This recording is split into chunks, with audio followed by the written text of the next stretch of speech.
Buenas tardes, señoras y señores. Bienvenidos a nuestro Café con, que inicia una nueva andadura ajustándose a las circunstancias que nos están tocando, especiales y dolorosas, que nos están tocando vivir con motivo de la pandemia de COVID-19. En nombre de AFAMER Granada y en el mío propio, agradecer de todo corazón a nuestro querido amigo Nicolás Navarro que se haya buscado un hueco en su apretada agenda y saturada de trabajo para venir a compartir con nosotros tu experiencia y tu saber sobre la pandemia y la vacunación. Asimismo, agradecer a nuestra presidenta nacional, doña Carmen Quintanilla, que a continuación nos va a dirigir unas palabras, y por supuesto a nuestra queridísima alcaldesa, doña Luisa María García Chamorro, que siempre acude a la llamada de AFAMER con su gesto amable y cariñoso. Decía Carlos Magno que la esperanza es el sueño de los que están despiertos, que esta tarde la esperanza de la vacunación guíe nuestros pasos hacia una nueva normalidad. Cedo la palabra a nuestra presidenta Carmen Quintanilla y posteriormente se dirigirá nuestra querida alcaldesa Luisa García Chamorro. Queridas amigas, buenas tardes. Espero que todas vosotras y vuestras familias estéis bien y que esta tragedia que estamos viviendo no solamente en España, sino también a nivel mundial con el maldito virus, con la COVID-19, no os haya afectado y seáis, bueno, pues gracias a Dios estéis todas bien de salud.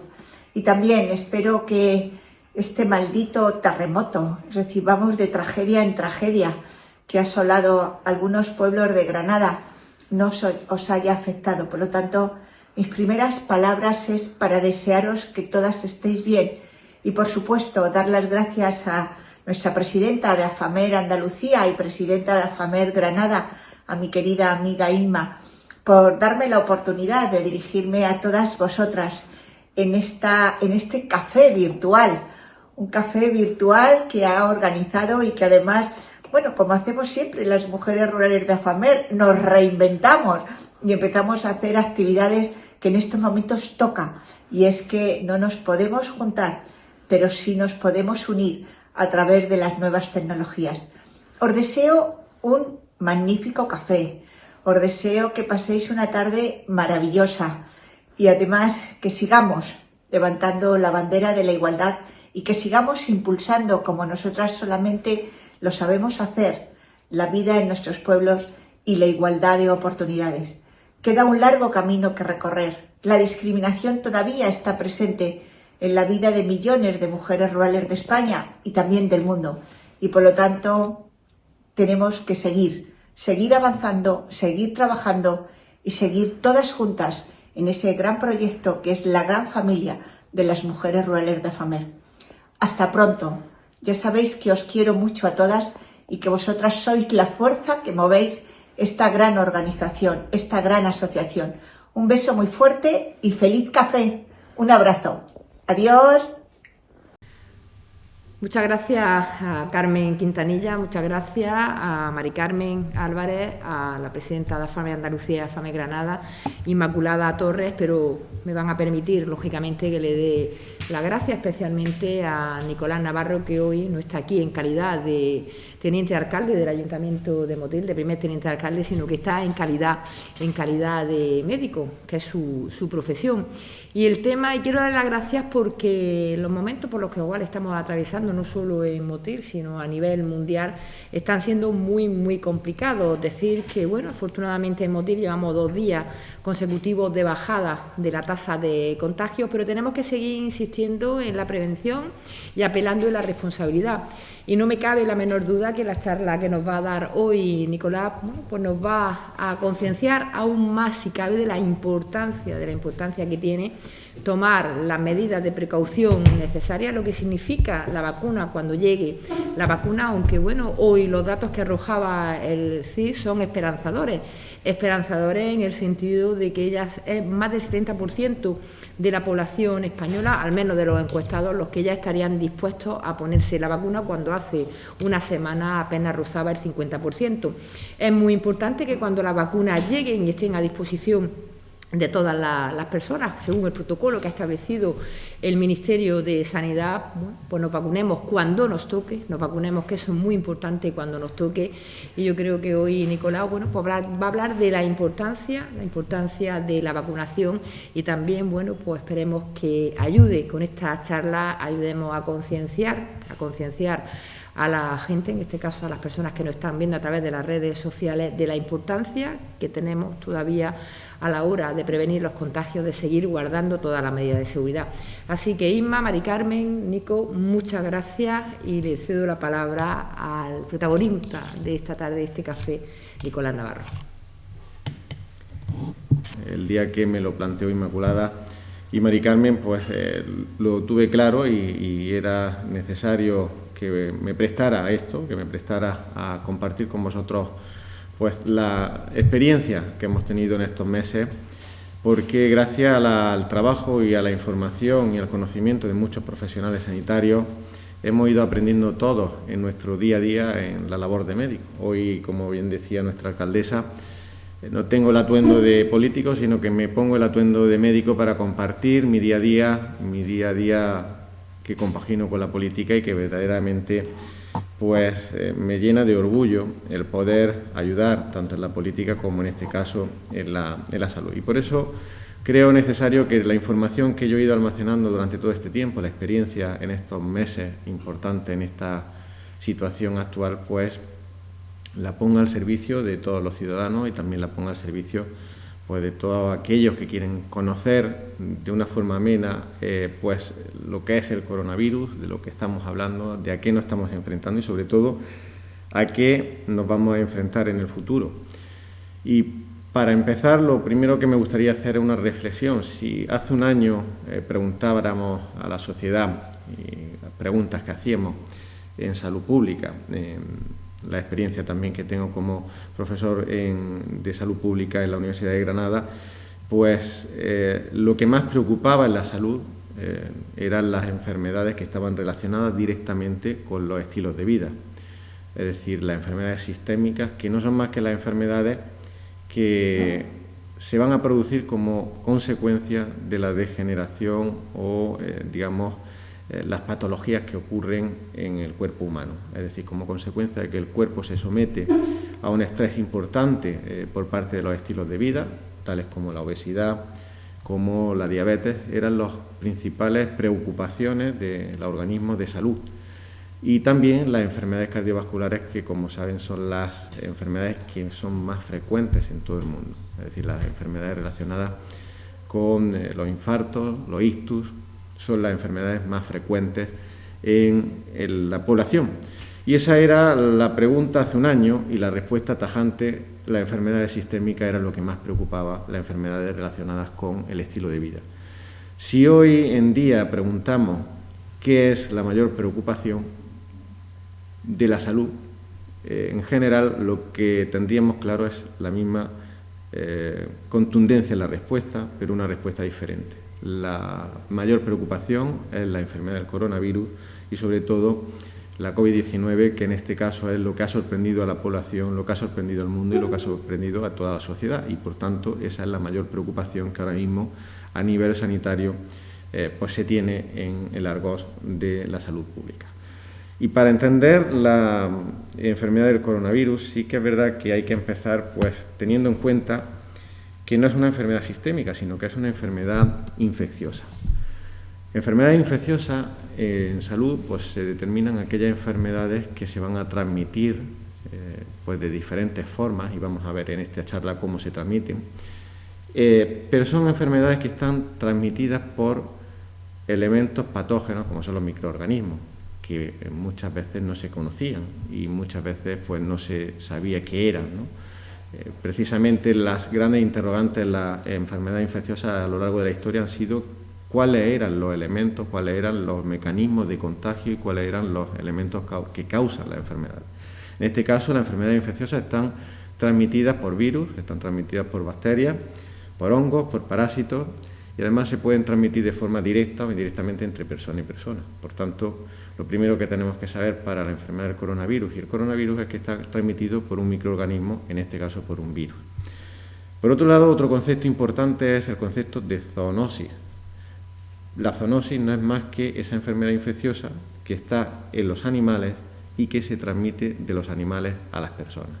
Por tanto, es una enfermedad infecciosa que pasa de los animales a las personas. Los mecanismos, cómo se transmiten estas enfermedades, cómo se transmite la enfermedad infecciosa en general, hay distintos. Uno es el contacto directo, que es cuando las personas tocan, cuando las personas se relacionan, cuando las personas tienen ese contacto directo con la persona infectada y transmite la enfermedad. Otra forma de contagio en enfermedad infecciosa es inhalando esos parásitos, esos microorganismos a través de gotitas, a través de inhalación, de respiración, como en este caso el coronavirus. Por otro lado, es la ingestión. Podemos ingerir líquidos, comidas que están contaminadas por microorganismos. Por otro lado, son los insectos, los vectores, enfermedades transmitidas por los mosquitos, como por ejemplo el Zika, que hace unos años provocó una grave preocupación, especialmente en los Juegos Olímpicos de Brasil, hace unos años, ¿no? O, por ejemplo, por contacto indirecto, cuando tenemos contacto con fluidos, con sustancias que nos pueden contagiar, como puede ser la hepatitis o algunos casos de VIH, de SIDA, que también se producen por esos mecanismos. Por tanto, estos son los mecanismos de contagio en enfermedades infecciosas.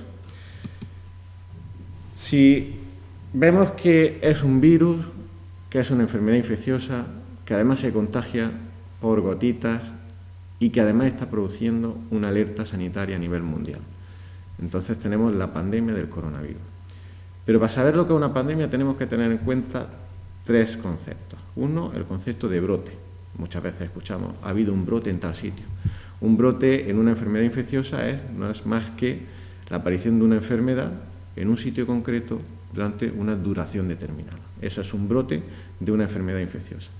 Si avanzamos un poquito más arriba, tenemos la epidemia. La epidemia es un brote de una enfermedad infecciosa en un área geográfica concreta. Y por tanto, eso sería un poco más avanzado o un poco más amplio la situación del brote, pasamos a epidemia. Y si además ese brote y esa epidemia pasa a varios continentes y además dentro de cada continente hay una transmisión comunitaria, es decir, que hay una transmisión dentro del propio continente sin que tenga que ser exclusivamente importada de otros continentes, pues ya tenemos una pandemia. Y por tanto, el coronavirus es una enfermedad infecciosa que además se transmite por mecanismos de zoonosis, de animales a hombres, a humanos, y por otro lado, además, va a provocar una grave problemática para el mundo, provocando una pandemia. Concretamente, para que se produzca la pandemia, tiene que ocurrir varias cosas. Primero, que aparezca un microorganismo nuevo. En este caso, el coronavirus es un virus que se conocía, pero que ha mutado y que verdaderamente es un virus nuevo. Y ahora veremos cuál es. Aparece un microorganismo nuevo que es capaz de producir casos graves, está produciendo casos muy letales en la población, y por otro lado, que el microorganismo tenga capacidad de transmitirse de persona a persona. Con todos esos ingredientes tendremos lo que se denomina la pandemia, y en este caso la pandemia del coronavirus. He querido traer en esta charla un histórico de lo que a día de hoy nos sorprende y realmente no es una sorpresa. Es decir, es verdad que hace unos meses, un año, 2 años, hablábamos de la gripe española, de las pandemias que había habido a lo largo de la historia, pensábamos que eso estaba muy lejos y que eso era imposible que se repitiera. Pero yo sí he querido traer un histórico de lo que son las pandemias que hemos tenido en la humanidad, las pandemias que se conocen en la humanidad. Por un lado tenemos la primera pandemia que se queda en registros, que fue la Edad Media, concretamente en el siglo XIV, en la peste negra o peste bubónica. Uno de los principales problemas, fijaros, hemos tenido unas circunstancias especiales, que se producía una neumonía, pero poco después, y lo veremos ahora cuánto se tardó en aislar el virus. Sabíamos que era por un coronavirus prácticamente en semanas. Imaginaros en la Edad Media cuánto se podía tardar para conocer las causas de una determinada enfermedad, es decir, cuando no había tantos conocimientos. Pues fijaros que ya en esta época tuvimos la peste negra o peste bubónica, que apareció y comenzó en Asia y se trasladó a todo el mundo, y fijaros la cantidad de bajas, de fallecimientos que hubo, entre 50 y 200 millones según diferentes organismos y según diferentes registros, ¿no? Fue desapareciendo como consecuencia de las mejoras en la higiene. La salud pública, la higiene, cambió mucho a lo largo de la historia, sobre todo se conoce la Edad Media como una época en la cual no había una higiene especial, no había una higiene pues basada en los darros, o en este caso los pluviales para recoger las aguas, para llevar los saneamientos, y por tanto no había ese concepto, ¿no? Otra de las pandemias que se produjo, precisamente se repitió otra pandemia de la peste negra del siglo XIX, que también la provocó en este caso la Yersinia pestis, que es un bacilo, y que provocó 12 millones de muertes, menos muertes que la anterior, porque ya se conocían diferentes fórmulas para atajar esta situación, y fue una amenaza también para la población, pero por primera vez ya aparecía la causa. No se supo en la primera pandemia la causa del contagio. La causa eran las ratas y las pulgas de las ratas, y por tanto ya se pudo actuar sobre esta nueva pandemia. Si entramos ya en el siglo XX, tendremos la gripe española. Y aquí sí hay una foto que he querido ponerla, porque claro, hace unos meses la veíamos y decíamos qué cosas ocurrían en el siglo XX, qué cosas ocurrían hace nada. Eso ahora es imposible, ¿no?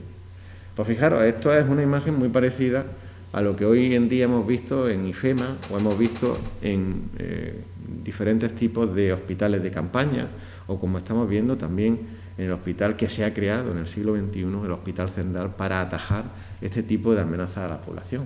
La gripe española aparece en el 18, es decir, justo cuando termina la Primera Guerra Mundial, y está durante 2 años.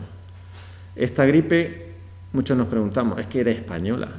No era española. El problema era que durante la Guerra Mundial había una censura en la prensa, y España era un país neutral en la Primera Guerra Mundial y tenía libertad de prensa, y por tanto daba información sobre la gripe de forma real, y se le catalogó como la gripe española. Fue un apellido que se puso en ese momento y se quedó con gripe española.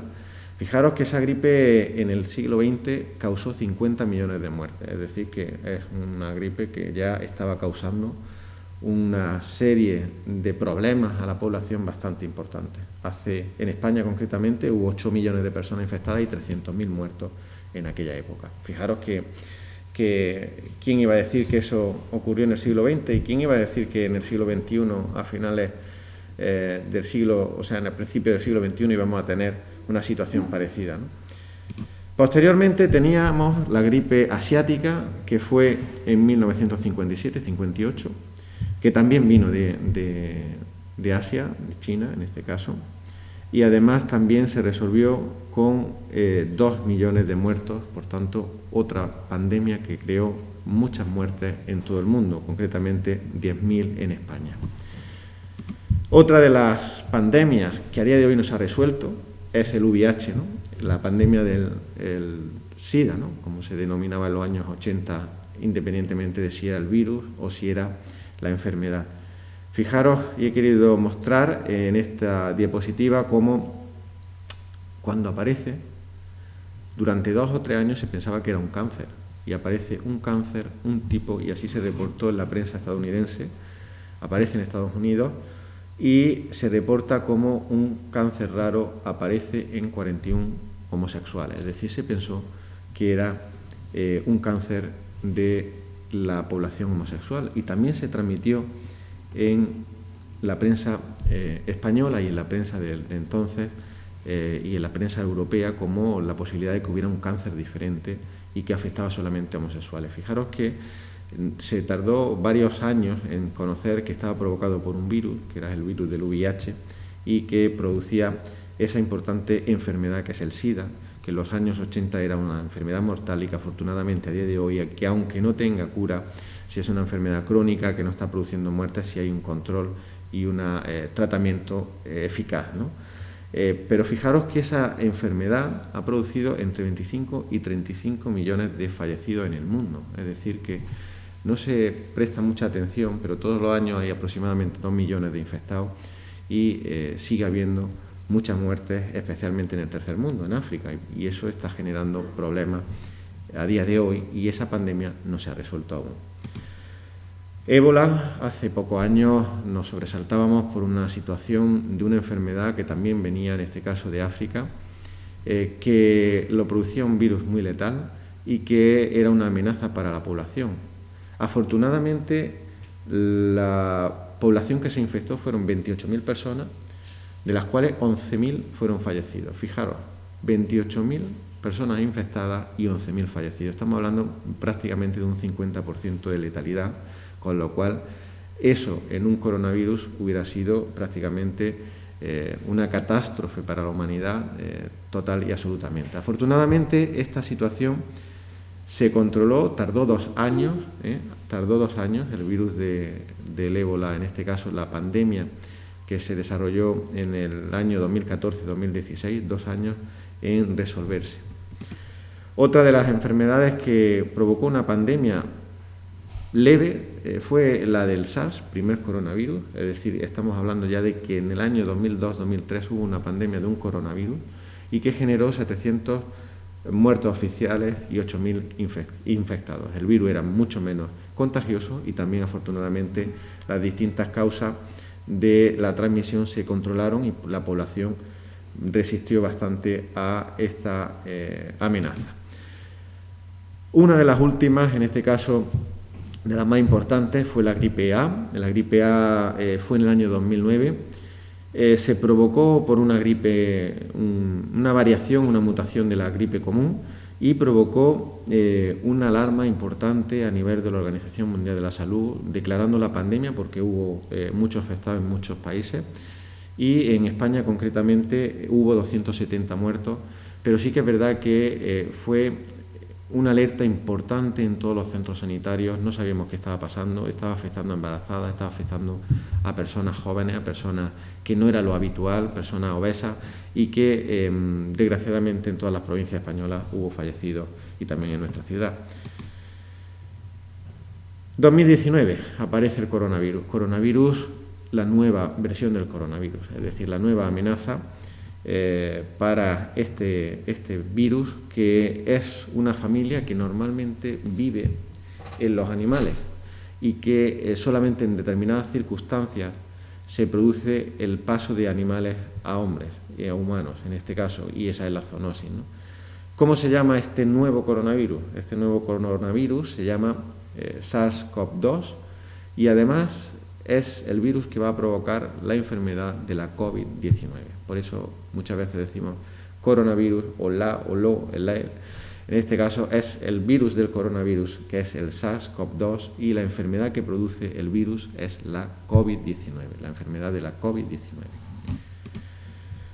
¿Y qué pasa en este momento? Pues pasa que en el año pasado, en diciembre de 2019, hay un brote, en este caso un brote, habíamos dicho que era una infección puntual en un sitio concreto, se determina un brote en Wuhan, en el que aparecen una serie de neumonías que se está investigando en un mercado. Curiosamente, en este momento la Organización Mundial de la Salud me han dado un equipo de trabajo para investigar las causas reales de la aparición de esta enfermedad. Aparece en un mercado en el que se venden muchos animales exóticos y que se reportan a principios del diciembre, se reportan 4 casos de neumonías que veremos cuáles son ahora. Neumonías atípicas que no se sabe cuáles son las causas. Posteriormente, el 29 de diciembre, es decir, casi al final ya del mes, se reportan y se oficializan esas 4 neumonías, es decir, que hubo un mes ahí que no se dijo o se dio la información de lo que estaba pasando. El 7 de enero de 2020 ya los científicos ya conocen cuál es la causa, es decir, prácticamente en un mes ya saben que la causa de esa neumonía es un virus que se llama coronavirus. Fijaros, los avances de la ciencia pues, nos permitieron que en solamente un mes tuviéramos ese diagnóstico, ¿no? Desde el 7 de enero hasta el 20 de enero no se tiene información de lo que está ocurriendo. No se dice nada absolutamente por parte de China, y cuando ya vuelven a dar opinión, se reportan alrededor de 60 casos de neumonía ya tipificadas como neumonías atípicas, que son mortales y que están produciendo una amenaza a la población. Pero ya era tarde, porque el día 30 de enero ya se demuestra por parte de la Organización Mundial de la Salud que la enfermedad ha pasado a 15 países, con lo cual ya no está en China, y por tanto se ha perdido un mes de información que se podía haber detenido esta transmisión de la enfermedad. Es decir, que hay un mes ahí muy crucial en el tiempo que no se transmite información, y no se transmite información por parte de China, y la Organización Mundial de la Salud está viendo la situación de una forma esperpéntica y de una forma pues sorpresiva. Tanto es que no solamente un mes ya declara la primera alerta sanitaria a nivel de todo el mundo. El primer paciente que se detecta en España es el día 31 de enero y viene a través de un paciente que es alemán y que entra por las Islas Canarias, y que a partir de ahí ya se disparó la situación en España, aunque también es cierto que no se nos dijo que ya había pacientes en España durante el mes de febrero y que se estaban produciendo de una forma real el contagio de pacientes en España. Fijaros que solamente 2 meses después de la aparición de la enfermedad, el 11 de marzo del año 2020, la famosa frase, en este caso del director general de la OMS, en la que dijo que estamos ante una pandemia, prepárense para lo peor. Esa frase fue la que determinó que ya se declaraba de forma oficial a nivel mundial esa pandemia del coronavirus que estaba provocando graves problemas a la población. Fijaros qué graves problemas, un impacto realmente catastrófico a día de hoy. Fijaros que el número de infectados en el mundo, el 27 de enero, es decir, a fecha de ayer, es de 100 millones de personas, más de 100 millones de personas. Número de fallecidos en el mundo, a fecha de ayer, son más de 2 millones de personas de fallecidos. Infectados en España, a día 27 de enero, 2.600.070 casos de infectados en España, y fallecidos de forma oficial, vamos a ponerlo como tal porque sabemos que las cuentas no salen, pero son 57.291 los que de forma oficial a día de ayer había fallecido en España, había personas que habían fallecido. Es decir, un impacto importantísimo. Por tanto, tenemos que tener en cuenta que esta pandemia se ha producido por ese virus, que es un virus que es bastante infectivo, que además está produciéndose de animales a hombres, a humanos, y que además se va a transmitir de distintas formas. Concretamente, la transmisión es de persona a persona, es decir, que tiene que haber un contacto físico entre personas. No es un virus que está en el aire sin que haya personas. Puede estar en el aire porque estemos respirando, pero tiene que haber personas para poder transmitir este virus. Se transmite a través de una transmisión directa, hablando, con gotitas, con aerosoles, es decir, generando tos, generando por respiración, por contacto con las manos con productos que estén contaminados. Por eso el tema de los guantes, muchas veces pensábamos, los guantes, y mucha población lleva los guantes, pero claro, los guantes, si yo me pongo las manos, me pongo un guante, no me mancho las manos, pero el guante está manchado y el guante está contaminado, y si el guante me lo llevo a la cara, pues al final me contaminaré, y por tanto, si ese guante está en contacto con las mucosas, la boca, los ojos, pues al final pues nos contaminaremos. Por tanto, el guante es importante para no tener un contacto de la mano con algo que esté infectado, pero si me llevo la mano con el guante a la cara, pues me infectaré de la misma forma. O también se puede contagiar a través de la saliva, y ahora también se ha demostrado que posiblemente la ruta feco-oral es una ruta también importante a determinar, hasta el punto de que en la actualidad, en esta semana, China ya ha dicho que la vía más segura y más eficaz de hacer controles a la población es hacer determinaciones rectales, es decir, tomar muestras a nivel del recto, porque es donde verdaderamente se están produciendo y se están teniendo las mejores marcas sin que haya pues digamos, falsos negativos, ¿no? Y eso se ha producido. De hecho, se ha hablado mucho de que a través de las aguas residuales se puede llegar a conocer la existencia de más población infectada o menos población infectada. En el momento en el que nos infectamos, deben de ocurrir varias cosas. El virus ha entrado en nuestro cuerpo y en el momento en que entra en nuestro cuerpo tenemos un periodo de incubación, como muchas enfermedades. Ese periodo de incubación de media es de 5,1 días, es decir, que desde que yo me infecto hasta que pueden aparecer los primeros síntomas van a pasar 5 días, aproximadamente, de media. El 95% de los pacientes sintomáticos a los 11 días ya han dado todos los síntomas y por tanto eso está claro. El que no haya dado los síntomas en los primeros 11 días probablemente no los va a dar. Por eso lo de los 14 días de forma general cuando hay que hacer un tipo de cuarentena. La duración de la enfermedad es variable, pero sí que es verdad que se ha demostrado que la enfermedad en pacientes leves, que van a cursar la COVID de forma leve, son aproximadamente 2 semanas. En la primera semana es donde se va a complicar y ahora hablaré de esas complicaciones, pero 2 semanas de duración. Las personas que ya lo van a pasar de una forma más grave pueden estar en torno a 3-6 semanas de duración y algunos hasta más. El tiempo entre el inicio de los síntomas y la instauración de los síntomas graves, es decir, que desde una persona sana, habiendo pasado la incubación 5 días, a partir de cuando empiezan los primeros síntomas y se complica, pueden pasar 1 semana. Es decir, que en 1 semana se va a ver la evolución de la enfermedad. Probablemente entre 7 y 10 días, los pacientes que lo estén pasando de forma leve no se van a complicar, de forma general. Pero sí es verdad que esto no es matemática. Y al fin y al cabo, a veces está ocurriendo que algunos pacientes que lo han pasado o lo están pasando, están con una sintomatología leve y en el día 12, 13, 14 o 15 aparecen síntomas de complicación respiratoria. Y eso hay también que tenerlo en cuenta. La sintomatología general de la enfermedad tiene desde síntomas leves hasta síntomas graves. Los síntomas leves son la fiebre, la tos y el cansancio. Tos seca, a diferencia de las neumonías generales, que son tos con mucho esputo, que son tos con mucha mucosidad, y en este caso la sintomatología va a ser de sintomatología leve, fiebre, tos y cansancio. El paciente viene al hospital, estoy muy cansado, me duele todo el cuerpo, tengo malestar, tengo sensación de quebrantamiento de hueso.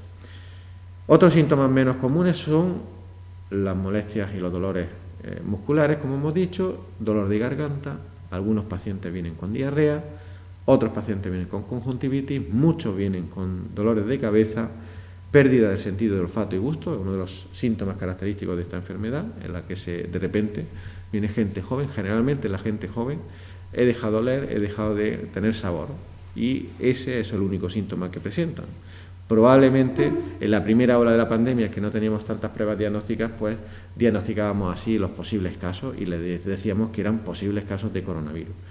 Y también puede ocurrir, y se ha visto, erupciones cutáneas, se queda en las mucosas, se queda en distintas partes del cuerpo y alguna serie de erupciones en determinadas zonas de nuestro cuerpo.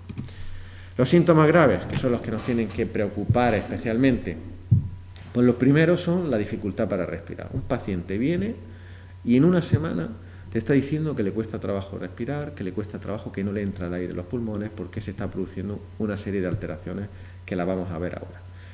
Se aparece un dolor en el pecho inespecífico, aparece una incapacidad para hablar, el paciente en parte está bloqueado para hacer su vida diaria y aparece una fiebre alta persistente. Generalmente los pacientes que vienen al hospital con síntomas leves tienen fiebre en picos, tienen fiebre de décimas, febrícula, pero quien viene ya con 39 de fiebre, con sensación de disnea y tal, ojo porque este paciente se puede complicar.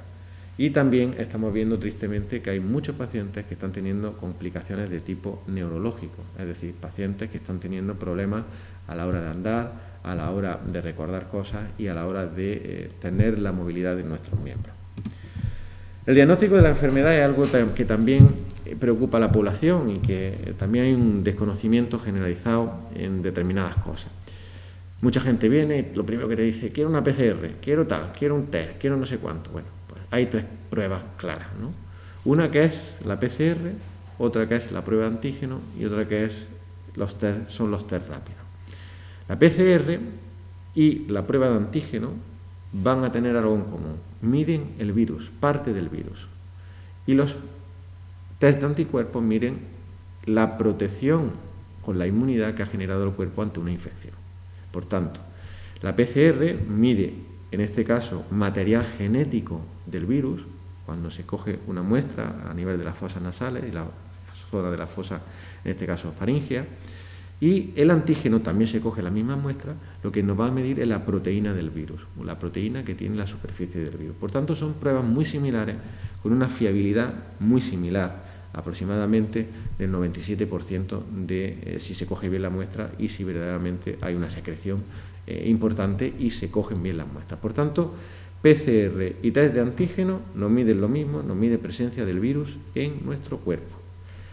Una se hace a nivel de laboratorio, a nivel de distintas técnicas bioquímicas y de laboratorio, y otra se hace con unos blister en aproximadamente 5 o 10 minutos te está dando el resultado. Pero prácticamente tienen la misma fiabilidad. Por tanto, esas dos nos van a medir el virus. Y por otro lado está la prueba de anticuerpos, que es la primera que salió después de la primera ola. La prueba de anticuerpos es que con una gota de sangre estamos haciendo una reacción y estamos midiendo los anticuerpos. Todas las enfermedades tienen una aparición de anticuerpos cuando aparece el microorganismo. Esos anticuerpos son de muchos tipos, pero nos vamos a centrar en dos, que es el IgM y el IgG. Cuando entra un virus en el cuerpo, lo que se produce es la aparición del primer anticuerpo. Virus, aparece la IgM, sube la IgM, se mantiene la IgM en alto y después va a desaparecer el virus, la IgM baja y aparece la IgG. Es decir, la IgG, o en este caso el anticuerpo IgG, es el que nos va a medir la inmunidad. Es decir, que si yo hago un test de anticuerpos y me dicen, tiene usted la IgM y la IgG, yo no puedo descartar que tenga todavía la enfermedad, porque la IgM es el anticuerpo de la enfermedad reciente que muchas veces convive con el propio virus. Si me dicen que solamente tengo IgG, ya he pasado una enfermedad y por tanto he generado inmunidad. Y si me dicen que solamente tengo IgM, tengo que tener en cuenta que posiblemente esté infectado. Por eso muchas veces, antes de tener los test de antígenos, podíamos incluso diagnosticar la enfermedad o aproximarnos a un diagnóstico con el test de anticuerpos, porque podíamos decir que con el IgM positivo ya teníamos posibilidades de que el virus estuviera. Y esas son las tres pruebas diagnósticas más específicas que tenemos para diagnosticar en distintos hospitales, ¿no? Esas son las tres pruebas en las que muchos laboratorios también ofrecen de forma privada a la población, ¿no? Aparte de las pruebas específicas del virus, lo que vamos a tener es una serie de pruebas que vamos a realizar en el hospital y que vamos a ver alteradas. La analítica se puede alterar, alteraciones en parámetros infecciosos. Vamos a ver también alteraciones en valores bioquímicos, como el hierro, la ferritina, que era un valor predictivo que se vio a lo largo del proceso de enfermedad. Alteraciones en los valores de la coagulación, un valor que se llama dímero D, que nos va a predecir la posibilidad de tener trombos, porque uno de los problemas que está generando el coronavirus es la posibilidad de crear trombos a nivel del cuerpo, alteraciones, por tanto, en la coagulación. Y un valor fundamental es el valor de la gasometría. La gasometría nos va a determinar una falta de oxígeno en la sangre y ese es un valor muy, muy importante en una analítica de un enfermo con coronavirus. Pero el principal, y muchas veces cuando no teníamos las pruebas de PCR disponibles o estaban saturados los hospitales por esas pruebas, con una simple radiografía ya podíamos diagnosticar el coronavirus. Porque si vemos aquí, pues tenemos diferentes tipos de neumonías.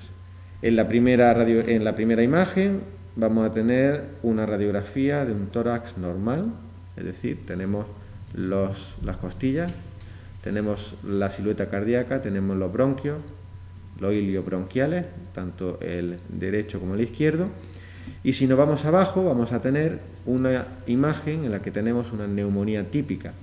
Las neumonías típicas son condensaciones que va a aparecer en la zona en los campos pulmonares y en este caso muy delimitadas, son zonas delimitadas de condensación. Y si nos vamos a una radiografía del coronavirus vemos unas imágenes típicas que son parcheados en vidrio deslustrado, que se definen. Es decir, vamos a tener neumonías por distintas partes del cuerpo, de los campos pulmonares, en los dos pulmones, y por tanto es una neumonía atípica. Generalmente una neumonía típica es una neumonía solamente en un pulmón. Por tanto, esa imagen es la imagen que nos tiene que preocupar. Y antes decía que quería contaros el tema de las complicaciones. Gracias al esfuerzo de la información y a la evolución, pues hemos visto cómo la enfermedad tenía varias fases, y lo habréis visto en redes sociales, sobre el tema del uso de los corticoides, que lo vamos a ver ahora el tratamiento. Pero sí que es verdad que la enfermedad se vio que al principio estaba contraindicado la utilización de corticoides para no enmascarar la enfermedad. Y esta enfermedad se ha visto que tiene dos fases, una fase infecciosa en la cual el virus se está multiplicando, el virus está viviendo, el virus está generando la fiebre, está generando el malestar, y en el día 7, 8, 9 ese virus está destruyéndose y está aclarándose, está deshaciéndose en el cuerpo. Ese desecho o esa producción de virus muertos lo que produce es una reacción inflamatoria pseudoanafiláctica que afecta principalmente a los pulmones y lo que produce es una inflamación brutal en los campos pulmonares, produciendo estas imágenes de destrozo de los alvéolos pulmonares, y por tanto es en ese momento donde tenemos que aplicar los corticoides a altas dosis. Ese tratamiento y esa fase del tratamiento ha hecho que muchas personas se salven. Eso al principio no se sabía y al principio no se tenía ese conocimiento. Por tanto, el hecho de saber que hay una reacción brutal, porque veíamos que el paciente mejoraba en la sintomatología de la fiebre, en la mucosidad y tal, y de repente el paciente venía al día siguiente que había que intubarlo. Por eso se dice muchas veces que en esta enfermedad la UCI ha sido crucial, porque pacientes que venían bien, a los 2 días estaban muy mal, tanto que no podían salir si no fuera gracias a una intubación y a una respiración de forma artificial, ¿no? El tratamiento que se está dando ahora mismo es un tratamiento para los síntomas leves, muy sintomático, como virus que es, no necesita antibióticos, y por tanto el tratamiento es paracetamol para la fiebre y un mucolítico para que quitemos los mocos y la mucosidad de todos los campos pulmonares y no se nos quede ahí, no se nos genere la neumonía. Y tratamiento más específico, ya nuevo de estos últimos días, que se está autorizando ya, la ivermectina es un antiparasitario, fijaros, un antiparasitario para aquí, para esta enfermedad, pero ha visto que disminuye las posibilidades de complicación por distintas vías en el cuerpo. Y la vitamina D. Se ha demostrado que pacientes que tienen vitamina D en dosis baja de forma general se complican más que los que no tienen esa falta de vitamina D. Y en Granada, ojo, hay muchísima población que tiene la vitamina D por debajo de los valores normales, ¿no? Y tratamiento en casos graves, pues sería antibioterapia para asociar en caso de que haya enfermedades infecciosas que convivan con el virus. Antivirales, que en Remdesivir pues ha sido un tratamiento nuevo también que se está dando con bastante buenos resultados, la corticoterapia, los corticoides a dosis altas, el oxígeno y la anticoagulación para prevenir las complicaciones. Por tanto, hay tratamiento para intentar prevenir las complicaciones y también para tratar el proceso de la enfermedad, ¿vale? Por tanto, hemos visto el virus que se genera por un tipo de virus, esa enfermedad infecciosa que produce una sintomatología que además tiene tratamiento y que además podemos prevenirla. Y aquí sí que es verdad que tenemos que tener en cuenta que los mecanismos de prevención pues han sido mecanismos que se tenían que haber puesto en marcha mucho antes, que además ha habido mucho problema con los suministros y que a lo largo también de toda la pandemia pues estamos aprendiendo todos a tener y a usar la mascarilla, a tener y a usar el gel hidroalcohólico que nos permite de alguna forma tener una protección frente al virus, ¿no?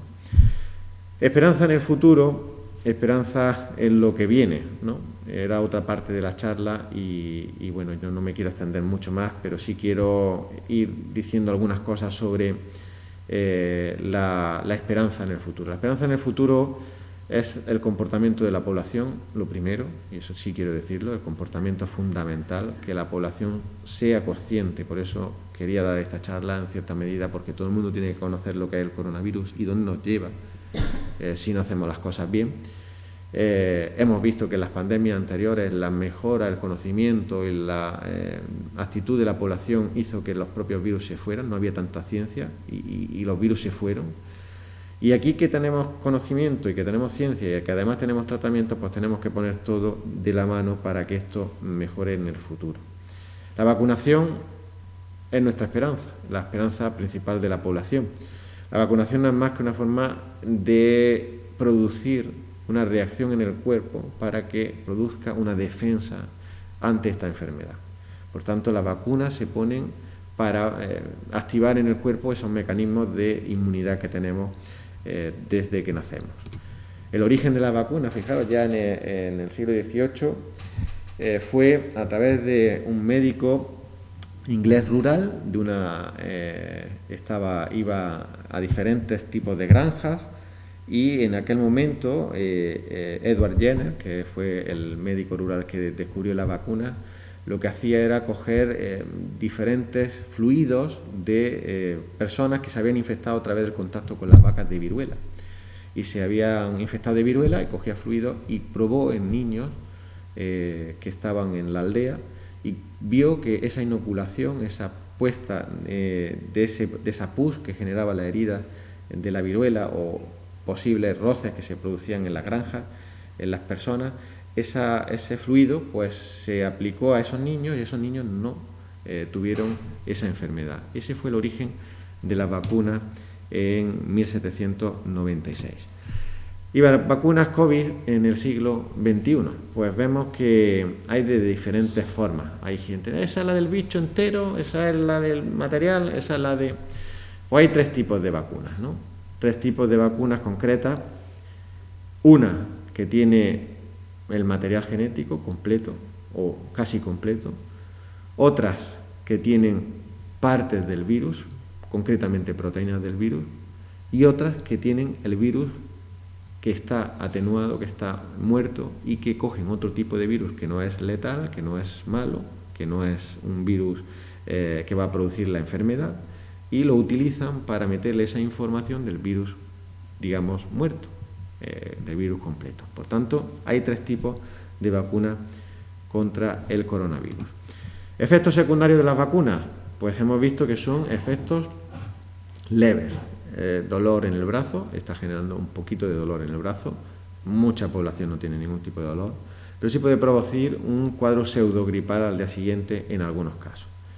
Cansancio, dolor de cabeza, dolor muscular, escalofríos, dolor de articulaciones, un poquito de fiebre, no mucha, hinchazón en el lugar de la inyección, enrojecimiento, náusea, ganglios linfáticos, es decir, que puede producir algunos inflamación de ganglios, puede producir algunos síntomas leves que para nada justifican el que uno no se la ponga. Y en este caso, pues tengo que decir que yo me la puse, no me generó ningún problema, me puse la primera dosis, estoy esperando ya la segunda y, bueno, pues no está generando problemas en nadie de las personas que se han puesto en España, pues concretamente no ha habido casos de ninguna reacción importante ni grave que haya que tener en cuenta. ¿Cómo se administra o cómo se comparan las vacunas? Pues fijaros, los ingleses tienen ahora la polémica de AstraZeneca, que es una de las vacunas que ha comprado la Unión Europea y que hay un retraso importante en el suministro por parte de las vacunas. También son presiones que se están generando por parte de distintos países. Se habla también de que hay países que están dando mucho dinero para adquirir las vacunas por encima de lo que ha dado Europa. En fin, son polémicas que esperemos que se resuelvan pronto por el bien de la población. Generalmente todas las vacunas necesitan dos dosis para completar el estudio. No es la única vacuna que necesita dos dosis. La vacuna de la hepatitis A, por ejemplo, también es una vacuna que se necesitan dos dosis. Hay vacunas que ya se ha demostrado que el recuerdo de la primera vacuna hace que se mantenga más en el tiempo y verdaderamente cause la inmunidad necesaria. Por tanto, tenemos distintas vacunas con distintas características. Está la de AstraZeneca, está la de Moderna, la de Pfizer y BioNTech, que es la que ahora mismo se está aplicando en España junto con la de Moderna, y también están otras vacunas como por ejemplo la vacuna rusa, la Sputnik, o otras vacunas que se están desarrollando en China a través de laboratorios como CanSino Biologics, que es uno de los laboratorios más importantes en China, que está generando otro tipo de vacunas diferentes y que posiblemente lleguen a España, no lo sabemos. Pero en cualquier caso, con distintas dosis, 2 dosis todas, con unos mecanismos de conservación diferentes y con unas probabilidades de tener el objetivo que perseguimos, que es la inmunidad, muy parecidos. Quizás la de AstraZeneca tiene unos valores menores en el resultado y por eso hemos empezado por la de Moderna y la de Pfizer-BioNTech. Concretamente, se pone una vacuna. Aproximadamente en el día 12 de la primera dosis se empieza a generar inmunidad.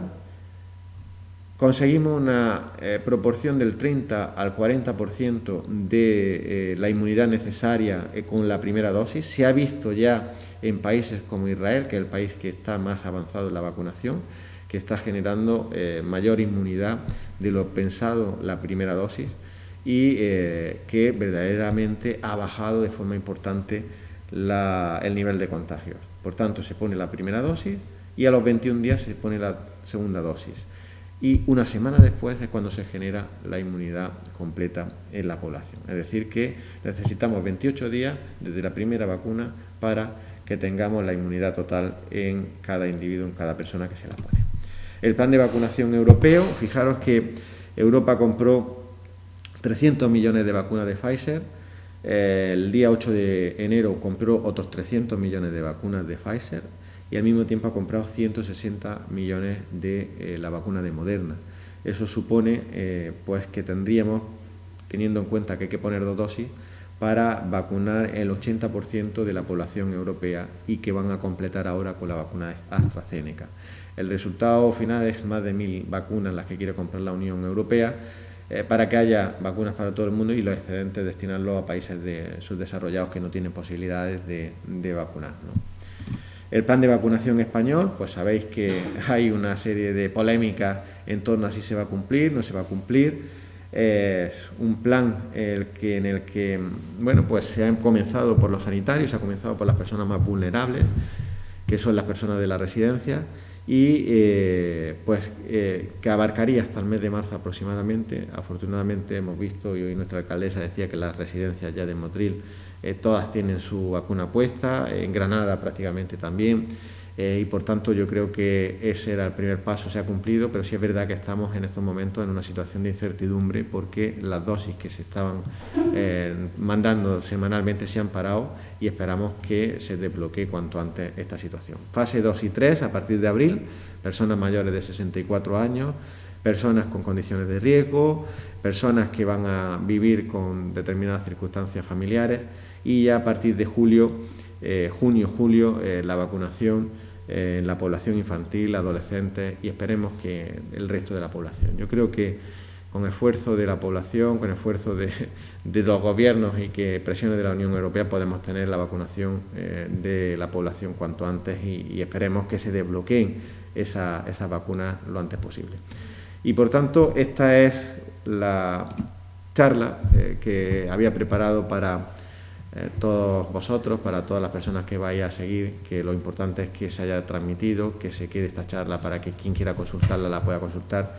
Y sí quería pues agradecer a todas las personas que han estado, sé que había incluso un compañero que está hoy en el hospital ingresado por coronavirus y que quería verme y que quería estar. Quiero que a todas las personas que han estado pendientes de esta charla o que quieran estar, pues que estoy a su disposición y sobre todo sí quiero leer esto porque creo que es un homenaje a todo el personal esencial que está trabajando sin descanso en el primer frente de batalla contra el coronavirus y en memoria de todas las víctimas de esta dura pandemia en apoyo y consuelo de sus familiares. No me olvido de los momentos que hemos vivido todos, de los momentos que hemos vivido duros, de incertidumbre, de miedos y sobre todo de que seguimos viviendo y que tenemos que mantener la tensión. Pero como decía Khalil Gibran, que era un escritor libanés, pues por muy larga que sea la tormenta, el sol siempre vuelve a brillar entre las nubes. Y así que espero que haya sido una charla amena, con algo de información para que todos tengamos mayor información, y agradecer a FAMER la oportunidad que me ha dado de explicar esta información, que yo también la he aprendido y que me gusta explicarlo para que la población lo conozca. Y además agradecer a mi alcaldesa que haya estado en esta charla, que es la primera charla así oficial que doy como sanitario.